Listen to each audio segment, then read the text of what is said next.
This show is presented by the 323 Network. You can watch all your favorite 323 friends and shows on the 323 Network YouTube channel, follow us on all social media platforms at 323read, and support us as we continue to grow at patreon.com/323read. That's 323REID.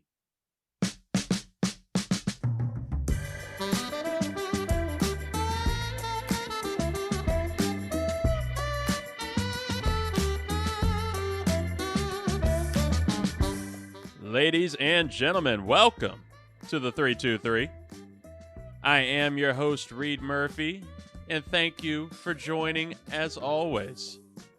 Whether you're listening on Spotify, Apple, Stitcher, if that's still around, any of those places, or our YouTube channel, the 323 Network, which, as always, please go subscribe to. It is awesome. The content just keeps getting better, and some of that content is going to be from today's show. You could have seen it earlier if you were on the YouTube page.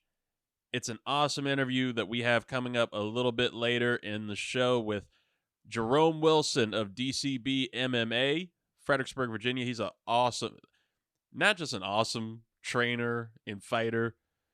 If you want your ass kicked in training and to really just get the very most out of you, this is the dude. I went one time, I almost didn't come out. I wasn't built for it. You got to be built for it tough for Jerome Wilson. Emily Sissel has been. Plenty of other people are. Wasn't me. Couldn't be me. But I'm down to talk to him all the time. He's down to talk to us all the time.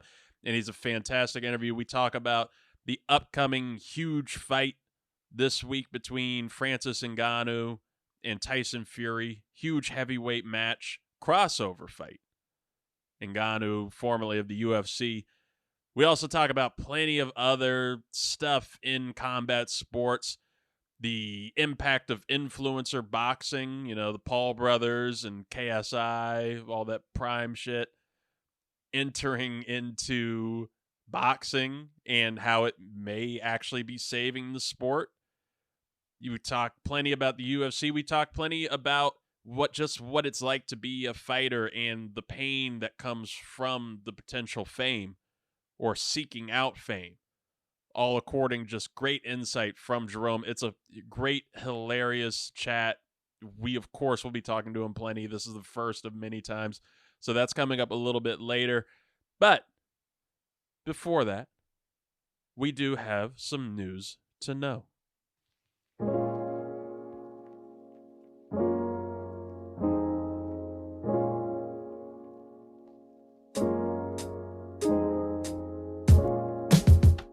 Yeah, some news to know.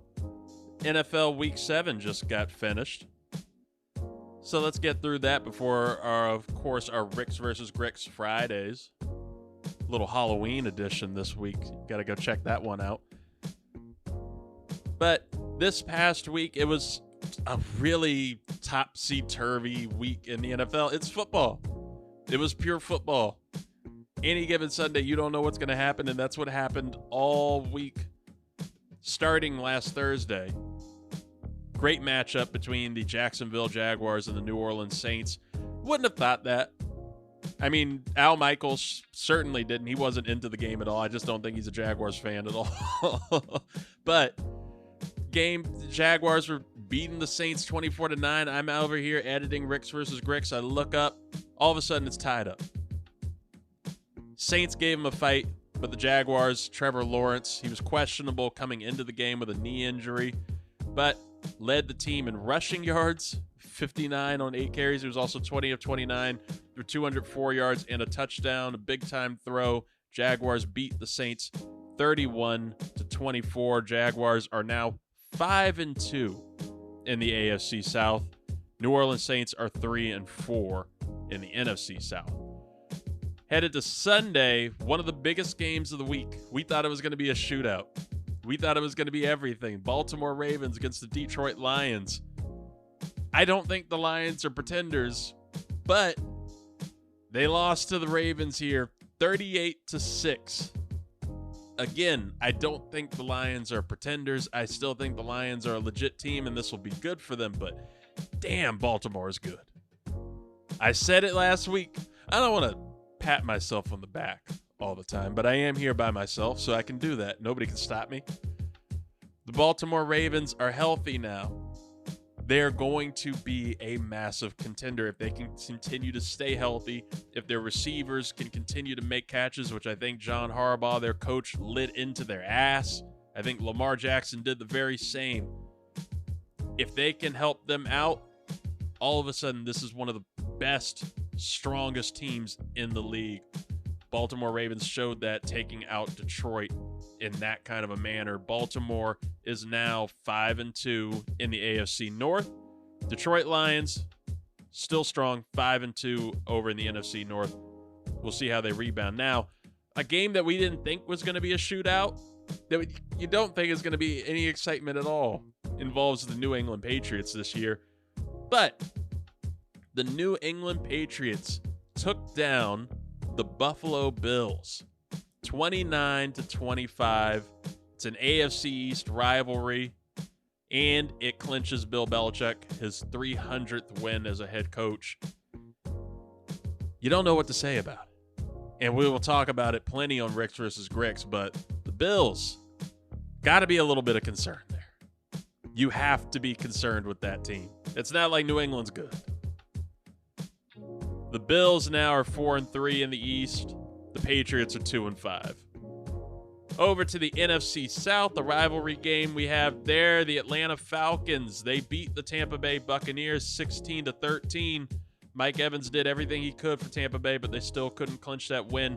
That's a huge win for Atlanta. They now have sole possession on the number one spot in the NFC South. The Falcons are 4-3. Tampa Bay Buccaneers are 3-3. Huge game here. The Cleveland Browns, another victory. This is coming off of their huge upset over the San Francisco 49ers. They take on the Indianapolis Colts, and it's one of those games. Pretty much every game this week had some controversial calls by the referees. Referees seem to really impact the end of this one for the Colts. Colts fans will be chirping about it for a while. Deshaun Watson, he struggled hard coming back from this shoulder injury, potential concussion. You don't know what's happening with him. He went 1 of 5 for 5 yards and an interception. Left the game with an injury. They said he passed concussion protocol, but they just left P.J. Walker, the backup quarterback, XFL legend. He came in 15-32, 178 yards, interception of his own, but damn, that Browns defense is strong. They can do it all themselves. Jonathan Taylor, he was going for the Colts. 18 times on carries, 75 yards and a touchdown. Got another 45 yards on 3 receptions. Minshew, even Gardner Minshew. Minshew Mania, 15-23, 305 yards, pair of touchdowns, but referees got him in the end. Browns win the game 39-38. Cleveland now 4-2 in the AFC North. The Colts are 3-4 in the AFC South. Ugly game here, and it just happens to feature my team. The New York Giants beat my Washington Commanders 14-7. I'm done with the team. I really am. I'm done with them for this year. I'm at least done with Ron Rivera. We'll see how that goes. Everybody is calling for Ron Rivera, head coach of the Washington Commanders, to get fired. I don't see our new owner, Josh Harris, doing that midseason. He seems to be a very patient owner when it comes to, his other teams in the NBA and the NHL. We'll see just how much patience you can have with this, but the same mistakes keep being made for Washington, a team that some people thought could be a sneaky playoff contender. Sam Howell, second-year quarterback, he was sacked 6 times on Sunday. He's been sacked at least 4 times in each of the Commies' 7 games. Total of 40 sacks that he's taken already this year. Not all of them, and it's not a huge amount, but there are still a good amount of those sacks he's taking on his own. A lot of mistakes he continues to make on his own. Some people are asking whether or not the backup quarterback, Jacoby Brissett, will start to make some appearances. Only time will tell. In the NFC East now, the Washington Commanders, they're 3-4. The New York Giants, that was their second win. They're 2-5.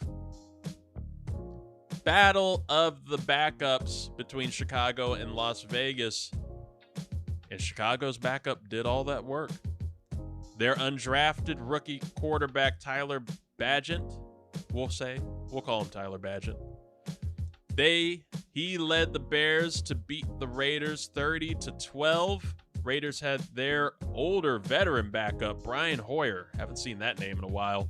Former Bears starting backup quarterback. That battle of the backups goes to Bagent. Chicago Bears are 2-5 now. The Las Vegas Raiders are 3-4. Not for real this week. The Pittsburgh Steelers took on the LA Rams. Steelers beat the Rams 24-17, but it was another one of those referee games. Kenny Pickett picks up a first down on 4th and 1, but you go through the replay. Does not look like he got that first down at all. It looks like he came up very short, but the Rams were out of timeouts. They could not challenge it.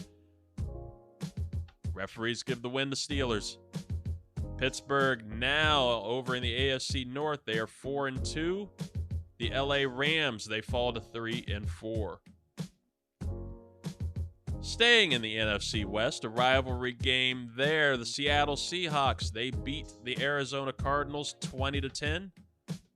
Give that win to the future Hall of Famer Geno Smith. Seahawks are 4-2 now. Arizona Cardinals are 1-6 with a potential of getting franchise quarterback Kyler Murray back in the next couple weeks. We'll see how that goes. The Denver Broncos, America's favorite team to not watch.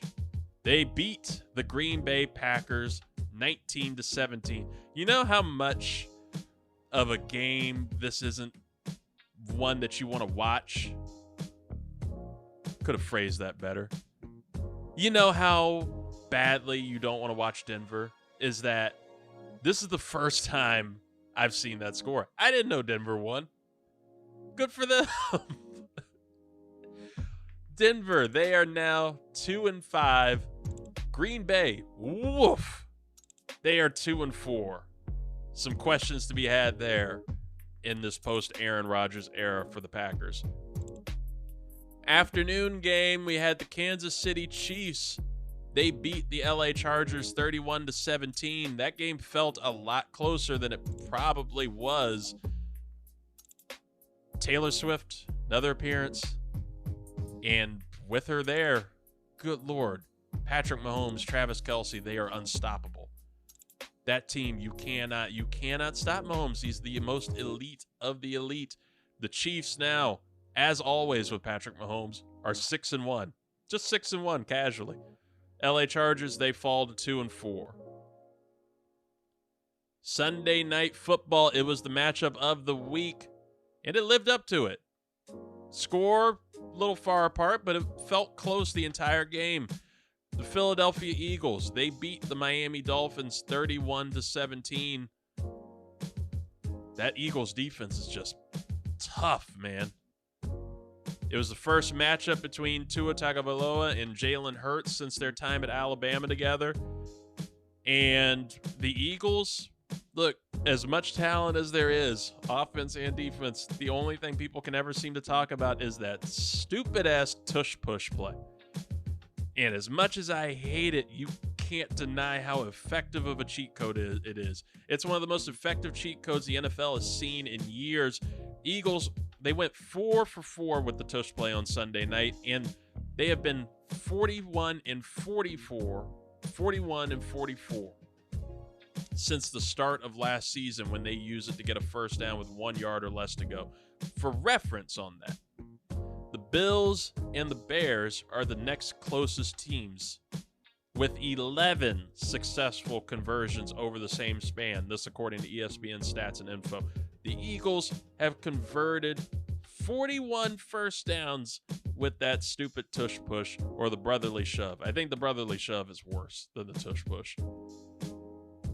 But if it's working, keep doing it. Keep doing it until the NFL tells you can't. And I don't think they'll be able to. Finally, Monday Night Football, the San Francisco 49ers. They had to take on the Minnesota Vikings, try to rebound from that upset loss the previous week against the Browns. And while you got some performance out of Brock Purdy and that badass 49ers defense. They were missing their offensive super weapon in Deebo Samuel, and you could argue that cost it a little bit. Christian McCaffrey did everything he could, fighting through what they call slight oblique tear, to still come up with a great performance in a loss. The Vikings beat the 49ers 22-17. The Kirk Cousins, Jordan Addison connection. Addison, their rookie wide receiver who's replacing Justin Jefferson while he's out with injury. It could not be stopped. Peyton Manning on the Manning cast. Oh my God. He and Aaron Rodgers and Eli, they were fawning over Kirk and this connection to Addison, and it's really worked out. The San Francisco 49ers, they are now 5-2 in the NFC West. Minnesota Vikings are 3-4.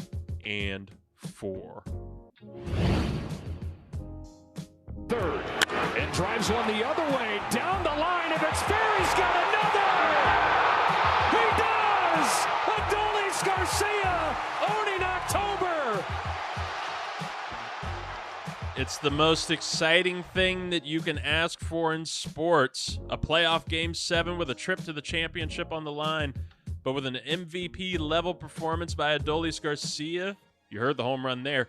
The Texas Rangers, they won Game 7 of the American League Championship Series 11-4, and they're headed to the World Series for the first time since 2011.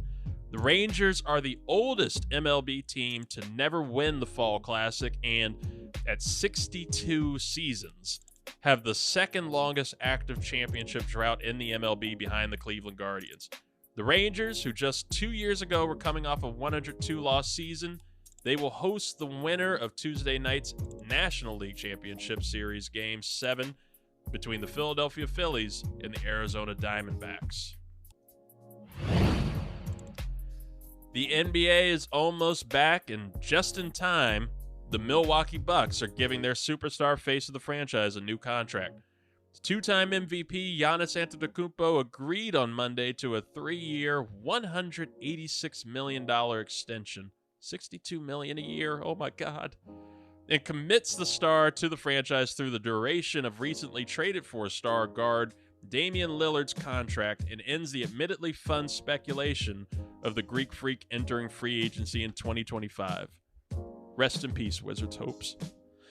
The Bucks, as well as the Eastern Conference rival Boston Celtics, they enter the season as co-favorites to win it all this year among most sports books, followed slightly by the defending champion Denver Nuggets, the reloaded Phoenix Suns, and perennial contenders Golden State Warriors. And finally, the NBA. Sticking with them, they're being investigated by the United States Department of Justice over allegations the league attempted to sabotage Ice Cube's Big Three League. This, according to TMZ Sports. The league has denied the allegations. Ice Cube and Big Three co-founder Jeff Quatinetz have met with the Department of Justice lawyers regarding concerns the NBA may have engaged in anti-competitive behavior. The allegations include the NBA interfering with sponsorship deals, discouraging television networks from broadcasting games, and making arbitrary rules to prevent players from joining the league, despite the NBA and Big Three seasons not even overlapping. The report also claims Big Three officials believe they have been unfairly targeted by the NBA, and sources in the story say NBA owners have been discouraged from investing in Ice Cube's league. NBA spokesman Mike Bass told TMZ Sports the allegations were not true and said, quote, we have been supportive of the Big Three since its inception, but we declined to invest.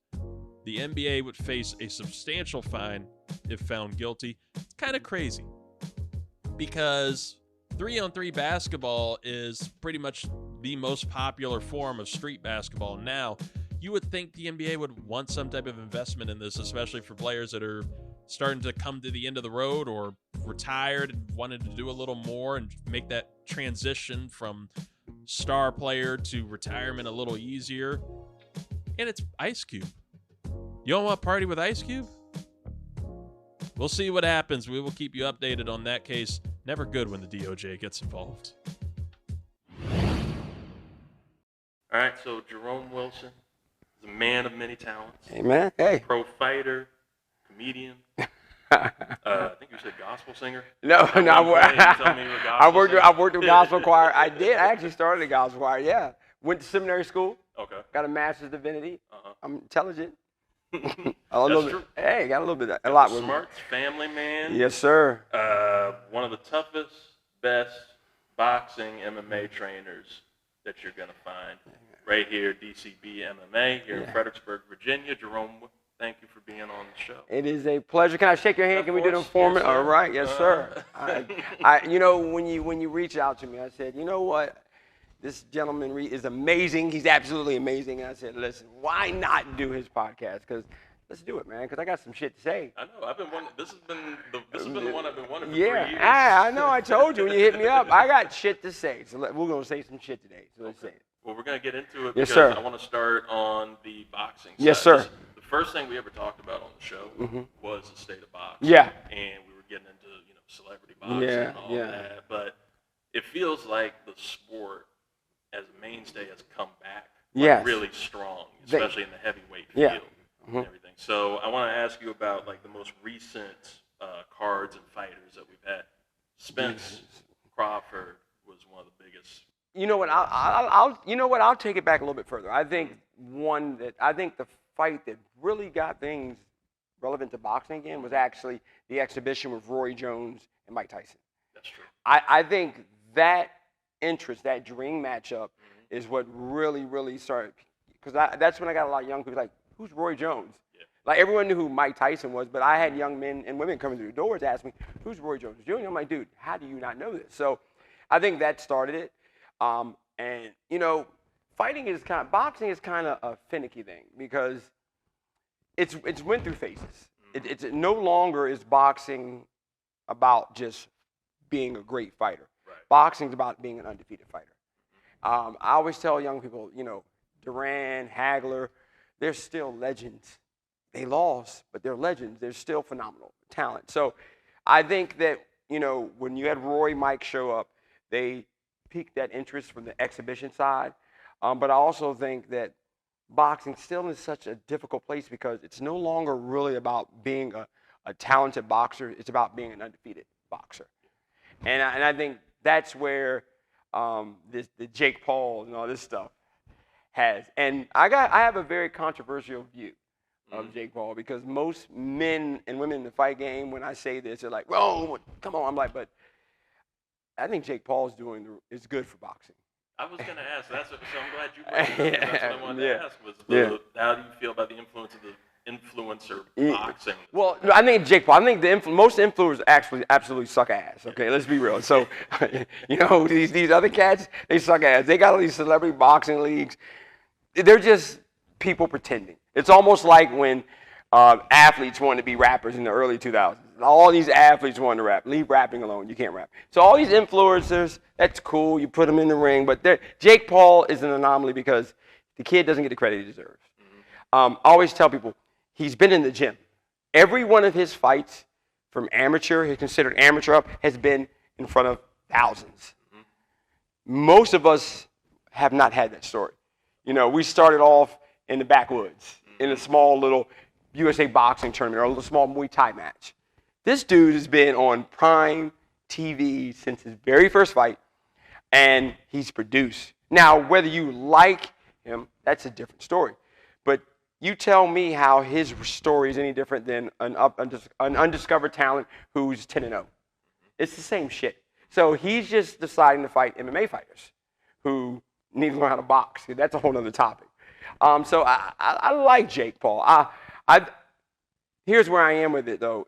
He can do what a lot of boxers don't do. And I'm going to ask you, give me one boxer active right now that you will pay $84 for. You're only going to give me one. Canelo, that's it. It's Canelo, maybe Gervonta.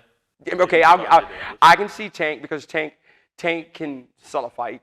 Because that's what Mayweather and the fighters before him, they can sell fights. Right. What Jake Paul can do, he can sell fights. And that's part of the key. That's part of the key of the whole success. Yeah, don't nobody care about you being talented. Nobody care about how your six-pack.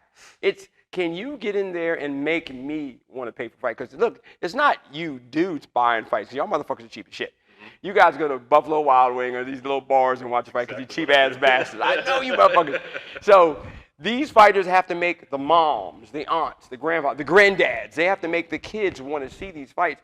And what Jake Paul, because his ability, not because he's an influencer, his ability to connect with people and make people hate him, because people don't come to watch you fight to win. They come to watch you fight to get fucked up. That's what I was going to say. Wouldn't that be part of the key, though? Is because that was the thing with Mayweather for a long time. He wanted to watch him lose. Yes. Tuning in to watch him lose. I feel like that's the same way with the Paul. That's the only thing that gets me interested. Yeah. Typically before with Jake Paul. And he trains. This kid's in the gym. He's doing everything you want him to do. So I think the culture itself is just full of hate. And he's got a bunch of hateful, jealous-ass bastards who, when they see someone doing something that they think they can do, because the rest of the other social media, they need to sit their ass down. KSI and them, they're okay. Well, no, he's not. He's not okay. He's got one this weekend. You know, and that's what scares me, because his brother, Logan Paul, is a good athlete. Yeah. But I just believe that Jake Paul is the better boxer. Well, he's beating old MMA fighters. Those motherfuckers got like 40 fights, 60, 80 fights between them. And I had one young man, I had several young men hit me about Jake Paul and say, well, he's paying people off. No, he's paying people because finally fighters are getting paid. Because when you get into the world of MMA and kickboxing, Muay Thai, which primarily I stayed in, there's no money. So Jake Paul is making sure these guys get paid too. So that's why when you get these people who don't know fighting, who just want to be haters and don't understand that at the end of the day, this is a business. And Mayweather is the best business boxer to ever live. There's no one that captured business in such a way that Mayweather was able to do. No one. Whereas outside of Canelo, because of his talent, Tank, because he will knock a motherfucker out. I'm a diehard Terrence Crawford fan. When you talk about I'm a diehard. Now, people may say that they knew Crawford was going to win. No, you motherfuckers didn't. Y'all are lying. Because I've been screaming about Crawford for about 10 years now. All right? I'm a diehard Crawford fan. And I knew he was going to beat Spence. Not because Spence wasn't talented or isn't talented, because he's very talented. The strategy was horrible. How to fight. You know what people don't understand, when a lefty versus a lefty, and again, I'm not trying to take over your podcast and get into strategy, but when you get lefty versus lefty, the rules change. Most of us lefties, which I am, we fight more right-handed fighters so we can cheat. We can do subtle things. But when you get a lefty versus lefty, now that right hand becomes a right jab and a right hook. And if you're not used to seeing that, you're going to get caught. And so there was just strategic stuff that I knew that when you watch Errol Spence's coach and them didn't prepare him for that. Also, the weight cut was hard. That weight cut was hard. You could see it that Spence couldn't move. His feet couldn't move. So, you know, it's outside of that fight, give me a fight that you're excited about in boxing. Well, it's the crossover fight. That's it. That's it. That's about it. Because it's about fighting. Yeah. And that's, you don't, listen, this is disrespectful. Fuck it, I'm going to say it. Here's the reality. All right. You got toilet paper and you got wipes. They both accomplished their goal, right? Mm-hmm. Toilet paper's been around a lot longer than wipes. Yep. Wipes got that moisture on it, so they're going to make sure all the shit get out, right? But at the end of the day, the ultimate goal is to clean your ass. Okay? So whether you choose paper or wipes, the goal is to clean the ass. The goal of fighting, and my wife's going to be so mad at me, but that was the analogy that just came in my head. But anyways, but the goal of prized fighting is making people want to pay to watch you fight. And that gets lost because you have all these people who don't understand that fighting is so much more than just being talented. You know, I know a lot of talented people. That doesn't make them great pro fighters because you have to want to pay for it. You have to get to the point where, fuck going to the bar, I'm going to sit in the house and drop it. So, yeah, the crossover fights because, you know, Francis is going to fight. Francis is going to get in there and hit Tyson in the face. Now, is he the better boxer? No. But is he the better hitter? Probably. Is he more athletic? Yes. Can he knock people out? Yes, he puts people to sleep. He has Novocaine in his gloves and will put you to sleep. So that's that. But again, we're going back to, like you said, interest. peaking, where the purists, boxing purists, aren't there anymore. It's just not. This culture nowadays, the way the kids operate in here, they just don't have the attention span to follow someone develop over 10 years. That's what happened to Terrence. They don't have the attention span to be like, oh, I can't wait to see him 5 years from now. Y'all motherfuckers can't wait to see somebody 2 minutes from now, okay? You guys watch social media apps that work in 15-second clips, and I like your day. Like, you guys will sit the fuck here for 2 hours, like, oh, every 15 seconds, oh shit, oh shit, oh shit. So the consumer is totally different. And so that's what I think it is, that Jake Paul knows how to talk the talk and tap.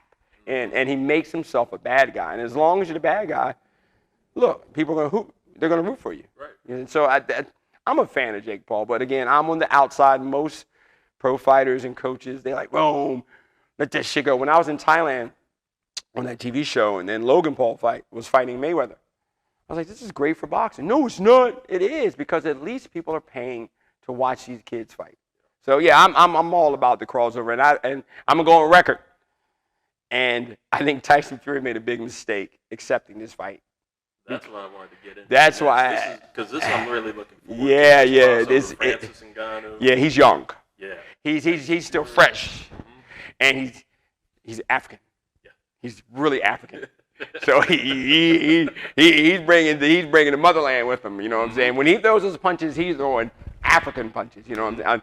Hopefully you don't have to edit that shit. But anyways, he's throwing like he's a different motherfucker. Right. He's not Pookie Jackson over here off the street. This is a big, strong African brother. And when you fight him, you're fighting the whole continent, because it's not a country, it's continent, right? Like, he's bringing a different level of aggression that I don't know if Tyson has seen this before. And he's training with Mike. That's assimilation association, dude. That's crazy. Shit. He's training with Mike. Iron Mike will make you think you can run through a fucking wall. Have you heard his podcast? Yeah. There's sometimes I feel like I should just start punching a motherfucker after listening to this shit, right? So he's got him as his coach. He's going to be hype. The reality is I think Ngannou can hurt him and hurt him bad. And I'm calling that if Tyson doesn't tie him up, because you can't just live off the jab, because Deontay Wilder is a better boxer than Francis, but Francis is a little bit more athletic to me. I think with the ability to learn how to sprawl and all that other shit, MMA requires a little bit more coordination in regards to changing levels. So I think he's a better athlete than Deontay Wilder, though Deontay Wilder was longer. But you see that, again, you guys said Tyson was cheating. He had on fake gloves, which is bullshit. He didn't have on fake gloves. They're gloves. I don't know if Tyson's reach is going to mean as much, because here you have a guy who's not afraid. I don't know if Tyson Fury carries the power to make Francis not attack. And that's my concern, that this kid, Francis, is strong. He's really strong. He's really aggressive. And I think he may hit harder than Deontay. I think Deontay has a great right hand. Let's say that's saying a lot, because that's what Deontay got known for. But listen, if you look at how Francis has knocked people out in the cage, and everyone tries to make the difference between the small gloves, that doesn't have a lot to do with it. Because on fight night, what people understand is, again, going back to my little Thailand story, when I put the fight gloves on for my fight, dude, I forgot that there ain't much padding in that shit. So I remember telling the guy, hey, look, are these the gloves? He's like, yeah, Jeremy, them gloves. I'm like, but it's no padding. Jeremy, you very funny. No, dude, there's no padding. So I think people get blown away with the size of the glove, and they say, okay, there's a drastic amount of padding. Nah, it's boxers know how to punch. And so Deontay, that right hand is mean, but Francis has actually hit people with the wrong part of his hand and knocked people out.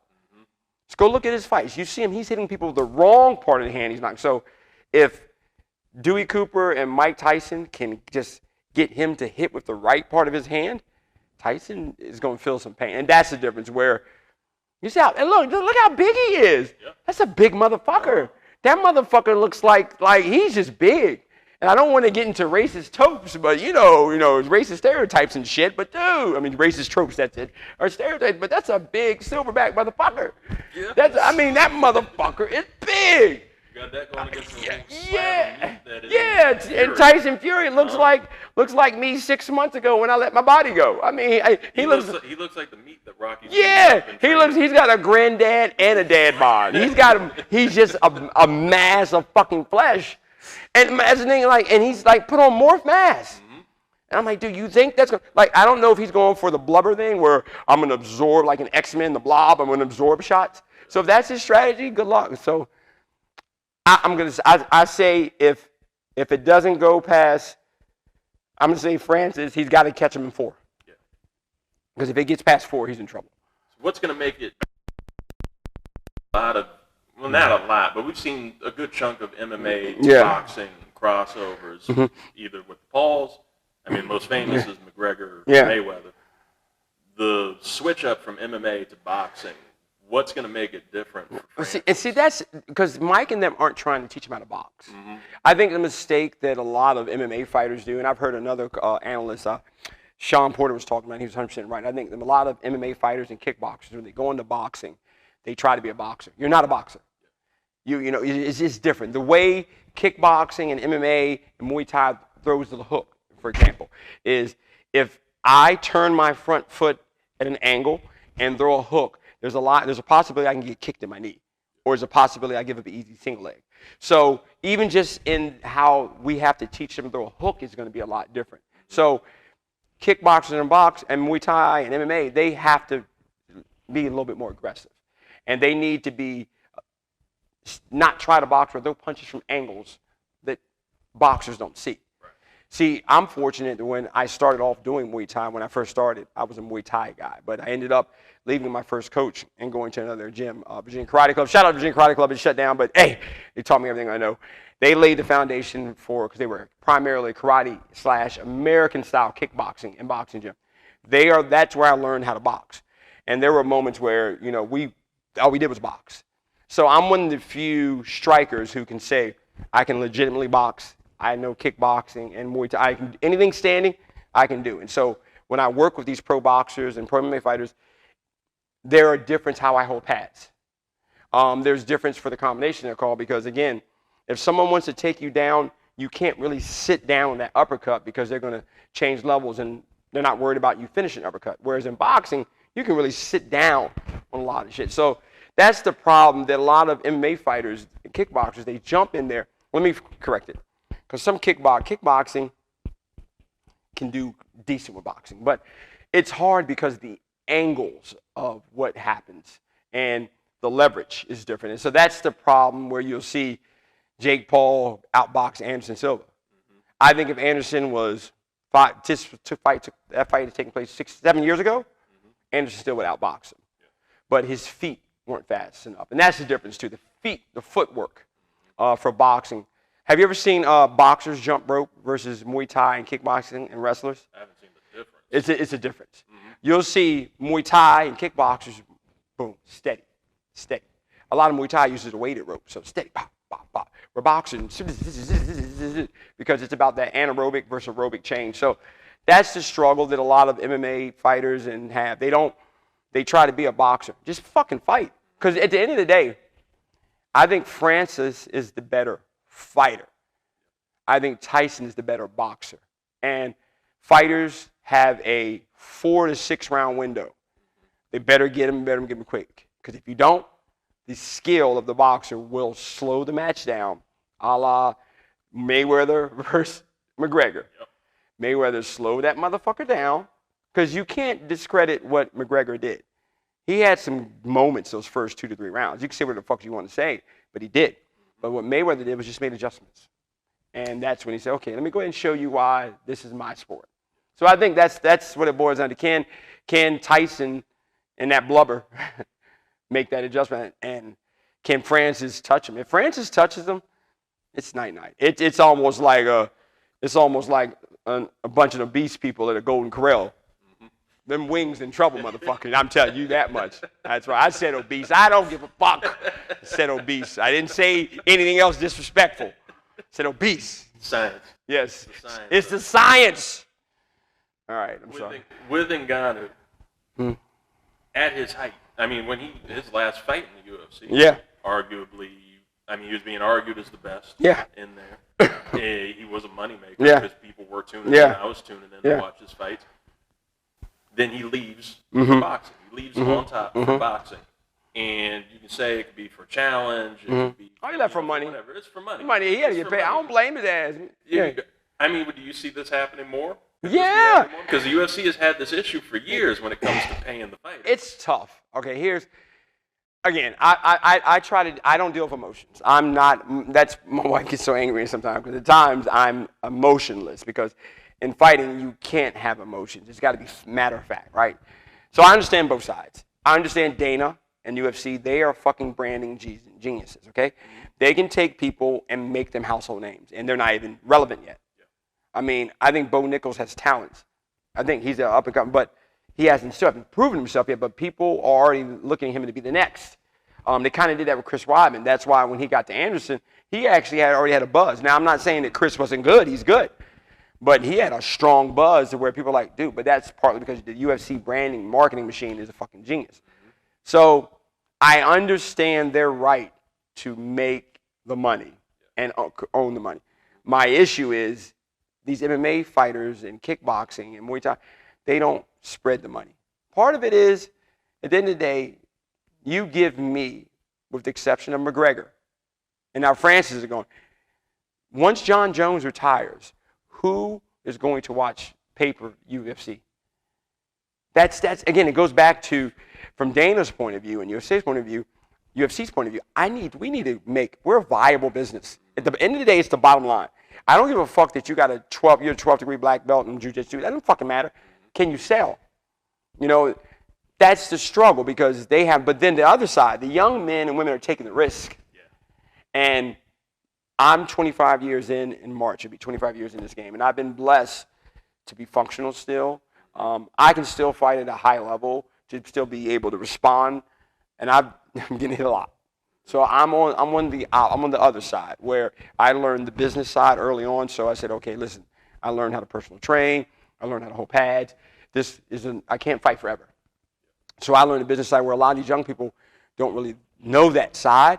So when they sign these contracts, they get mad at Dana and the UFC, but you sign a contract. And you know that you're not going to make a lot of money at first. So what do? And UFC has certain rules with sponsors that they don't let a lot of their fighters get outside sponsorship, which sucks. Yeah. But from the UFC's point of view, they're a viable business. And listen, you want to get famous? You come here. Because you give me a fighter out of Bellator that's never been in UFC that's a household name. It's hard. Strikeforce, like Pride, you can go Fedor, we can go Quentin Rampage, all that. You can give me tons of names. But we're talking since 2010. It's hard for me even to think of an MMA fighter or a fighter outside of boxing that didn't grace UFC and blow the fuck up. Right. It's hard, you know. It's like you got Ronda, you got Conor, you got all these people. You take John Jones now. Yeah. I mean, he's arguably, in my opinion, the best ever. You know, no one's beat him. No one. Well, here's one law. It was a bullshit disqualification. So, but John Jones, honestly, still is not a household name. Yeah.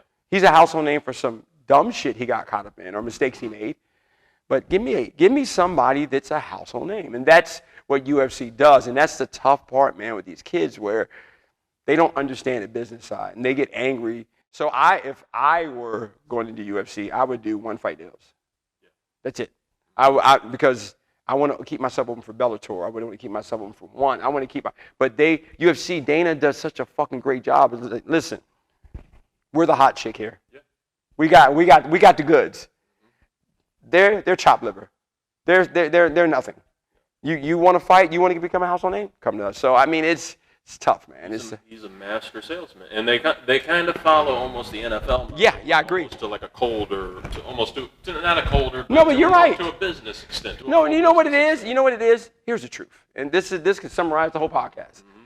Here's the truth. Fighting is a fucking painful, hurtful, disrespectful business. No one fucking cares about me. No one cares about us fighters. No one. When I walk through Wegmans, no one really fucking cares that I got this injury, I got that injury, I got this amount of teeth knocked out. I have to make sure I play memory games to keep my mind. No one gives a fuck.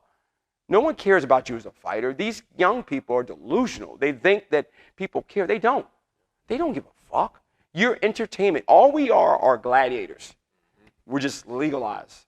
You pay money to watch me get hurt. You don't pay money, Reed, and say, hey, look, he's a really nice guy. Give a fuck. You want to see blood. When people watch fights, they want blood. They don't care about your ass or titties hanging out. That's the problem with a lot of female fighters. No one cares about the sexualization. Fight. That's what you are. And so these kids take it personal because Dana's on to the next. I'm sorry. 10 fights, hey, great, got paid, pound sand, on to the next, because that's all we are. We're meat. And when you as a fighter can accept that you are in the entertainment business for, this is going to be really bad, God for me, but porn, right? You don't see porn stars expecting to be famous. Now, you can probably name some porn stars, but you don't see them. They understand that this is the life they're choosing to be involved in. This is what they do for a living. They're going to get paid X amount of dollars, and then they'll make their money, they leave, and then go on into the sunset. They know that they have this youthfulness for only a certain amount of years. And again, I'm not trying to compare fighting to porn, but I'm saying that at the end of the day, fighters, we're only good for what we're good for. Right. And that's where these kids are misconstrued because they keep thinking that you're going to be Mayweather. You're not. There's only one Mayweather. That's just it. Mayweather is the anomaly. He is not the everyday. And so it's tough, man. It's because you got to remove the emotions, man. You have to deal with facts. And the fact is most kids that climb in a boxing ring or cage won't make it past 5 fights. We're talking amateur. Let's not even talk pro. You get from me, a lot of these kids around here want to go pro. Do you? No one cares about you. These motherfuckers from Fredericksburg will root for you. The second you lose, the second they see you get hurt, they don't wear your T-shirt anymore. They forget your name. Dude, I've been at this going on 25 years. I was on a TV show, and I don't know if it ever was going to come out, right? Went to Thailand, did well on the show, and I expected when I came back, because I'm from here. I wasn't born here, but I'm from here. I expected that, hey, Rome just went to Thailand during the middle of COVID. Motherfuckers were free to leave their house. I jumped on a fucking plane and flew to Thailand, trapped in a hotel for 2 weeks. Quarantine. When I got released from quarantine, I didn't even know how to fucking go. I can't speak Thai. Do I look Thai? You know what I'm saying? When I came back, I can count on my hands how many people outside the gym was happy, but how many people were like, cared. I had a homeless woman who saw the article in the paper and stopped me when I was running. She's like, hey, you're that guy. But I said, no one gave a fuck. No one cared about what I did. I have more people waiting. I thought you said the TV show was going to come out. You fucking fake as shit. So that's the thing. That's the hard part of this business, man, because these kids, man, they want a hug. You're not getting one. You're a fucking fighter. You know, so, yeah. It is what it is. It is what it is. It is what it is. But look, while we're on that subject, going from a little lighter just into the UFC. Yeah. Got 2 big fights coming up. Yes, sir. Leon Edwards versus Colby Covington. It's a tough one. Yeah. And then the man. Jon Jones, Stipe. Bones Jones versus Stipe Miocic. Okay, Jon Jones should win. Uh-huh. Jon Jones should put on the clinic. Stipe can touch him and knock him the fuck out. But Jon Jones is that dude. I can't root against Jon Jones till I see someone. And he's had some close fights, don't get me wrong. But he's that dude. He's that dude. And so until I see somebody make him not that dude, I got to go with Jon. And again, I'm a Stipe fan. Do not get me wrong. He's a fucking fighter's fighter. You can't have nothing but respect. But the problem is Jon Jones just creates too many problems. And MMA is about advantages. That out of all the fighting disciplines, what makes MMA hard, because MMA is about advantages. You have to find the advantage, and there are a lot more opportunities for advantages. In Muay Thai and kickboxing, boxing, there are opportunities, but they're not the same. I always tell kids this: there are 3 ranges in kickboxing, boxing, and Muay Thai. Long range, your middle range, and tight. In MMA, there are 5. Long range, middle, and tight, the cage, and the ground. The cage itself is a whole nother range. There's shit you can do on the cage that's amazing. Then the ground itself is a whole nother range. So John Jones is a master of pretty much all the ranges, and he dictates what you can and can't do in the range. And that's why I'm going with John's. The Covington thing is tough. Because let me tell you something. A lot of people don't feel this kid deserves to fight, but here's the reality. He makes people want to watch fights. I can't even think, and I know the champ. I think he's talented, but do you want to pay to watch him fight? Right. He's honorable. He takes care of his mom. He's a respected man. But do you want to watch him fight? That's the thing. It's how you sell yourself, how you become. Jorge Masvidal was somebody I would tune in for. Because he's going to talk that shit. He would talk that shit. What was the belt that he won? The BMF, the bad motherfucker. Yeah, the BMF. right. Well, Covington's going to come out and say some of the most craziest, racist, sexist shit. And guess what? People are like, I hate that motherfucker. I want him to lose. You're going to have woke kids going in just watching Covington because he's a racist. So all the woke kids are going to pay money to watch the racist lose. And that's what fighting is. You know, Covington's probably a cool, I've never met the young man, but I know people who have nothing negative to say about him. But when you talk about the ring, this is different. This is a fucking business. So that's why it's tough. Because Covington, I think he can win this fight. I really fucking do. Outside the left leg of the, I got Covington, man. And I know I'm an outside looking in, and I'm probably going to be wrong. But I'm not one of those people that will come on a podcast and not choose. I can choose. And I'm going with Covington just because those wars with Usman, that's fighting. And he took time off. He's had time to recover. And in this fight game, it's more so about how fresh are you. You know, the reason why I still fuck around and spar and compete still is because I'm still really fresh. I have injuries, but I'm fresh. The second I spar, like let's say you sparred me, the second you were able to touch me some shit, my reflexes, okay, I'm done. But my reflexes are still really high. And being away, not getting hit as much for Covington, I think may give him the advantage, even though a lot of people say it won't, it will because he's rested. So I got Jones and I got Covington. That's my picks. And I could be wrong. You going against the black man? Yes. Sorry. I'm sorry, black people. You get offended because I don't get caught up in race. I'm going against, and he's a racist, and he voted for Trump. Oh, shit. He wore a Make America Great hat. Doesn't fucking matter. It's fighting. In fighting, you know why I love it, Reed? Because your politics don't fucking matter. Your gender, it don't matter. Anyone getting knocked the fuck out. You put some gloves on my grandson, he'll fuck around and catch your ass. And he's only 14 months. That little motherfucker watches my videos. He walks around the house, hi-ya. Every time he sees me, he's like, hi-ya, motherfucker, let's get this shit. So anybody can get got. I think we should get that fight going. We got our coach. Dude, my grandson. Scott. I'm scared. I'm scared of my grandson, man. Little Aaron King, and he's got the most gangster name, Aaron King. That's a good name. AK. That's a good AK-47. I know. So you know, it's crazy because my son, he took a break from fighting. And so he's got a great name. That's my name, Mason Alexander the Great. He hates when I say that. I'm like, dude, your fight name should be Mason the Great. Yeah. He's like, Dad, that's corny. Dude, that's why you're dad. Let me pick the name. So I'm like, dude, it doesn't. Mason the Great, and then I got my grandson, AK-47. The King. Get the fuck out of here, man. Y'all don't know fighting like I fucking know it. You don't. They don't. The fighting motherfucker. That's what I do. I punch people in their shit. Look, I could go literally forever. Yes, I know. I want to come back another time so that we can talk. I agree. Go into your history. Yeah, because my history is some crazy shit. But I do want to say this. I have an objective though. My wife. This first time I'm talking publicly with it. My wife and I. I'm not done fighting. And for me, I'm at an age. I'm 48. I know, dinosaur. I get it. But anyways, I have a goal. And so I like to test myself still. That's kind of why I still do what I do, is I like to test myself. I don't believe the age shit. That's bullshit. You know, you can do anything. Don't put limits on yourself. And so I'm not going to dye my hair. I'm letting the gray rock. You know, my son's like, dude, yeah, don't do it. You'll look fucking crazy. So let the gray rock. But I'm looking to try to do something, maybe an MMA fight next year sometime. I'm looking to get in there because I need to, and I've technically never fought in a cage yet. I've done everything else. I did kickboxing, Muay Thai, it doesn't matter, right? Boxing. But for me, I want to do a cage opportunity and see how that goes. So I'm looking next year to do that.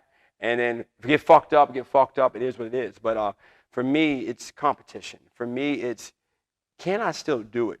And why can't I do it? I guess that's the nutshell. As a fighter, we're never not a fighter. Right. Fighters don't retire. That's the misconception. We're always fighters.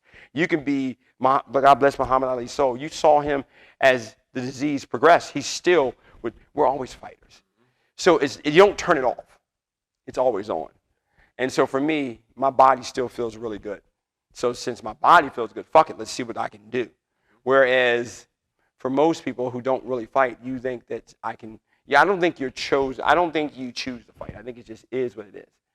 I think you're born a fighter. And a lot of people get into debates. And again, that could be for another topic another day. But I know I was born to do this. And so why not? Why should I stop? And I think that's what I think Jake Paul. I think he was born to do what he's doing. Whether you like him or not, that's a different topic. I think Francis was born. I think Tyson. I think people were born. I think Ronda Rousey was born to do what she does.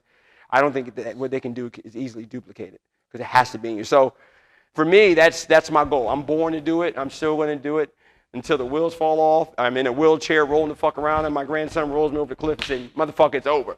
Until that day, I'm still a fighter. So that's what. So next time you come, we can get into that because I'm telling you, I'm getting my weight back down because I did let my weight go for a little bit.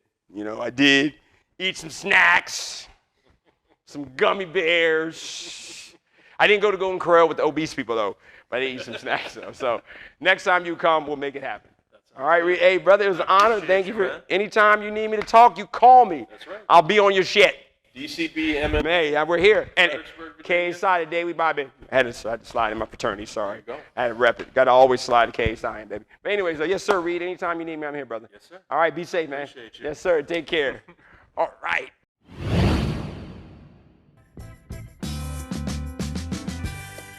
That is our show, ladies and gentlemen. Thank you so much for listening, watching, however you do this.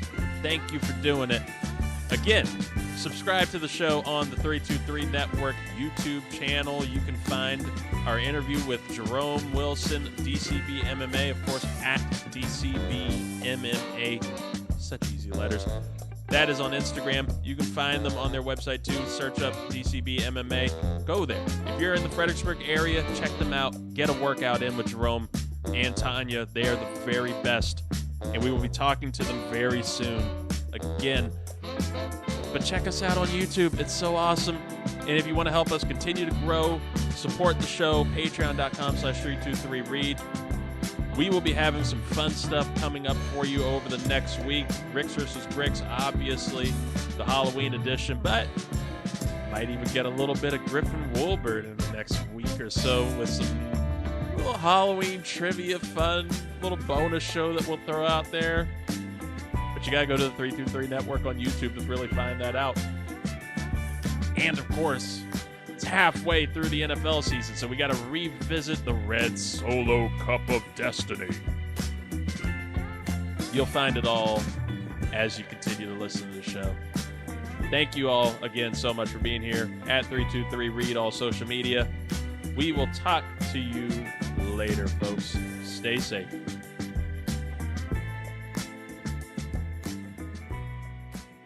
Them wings in trouble, motherfucker. I'm telling you that much.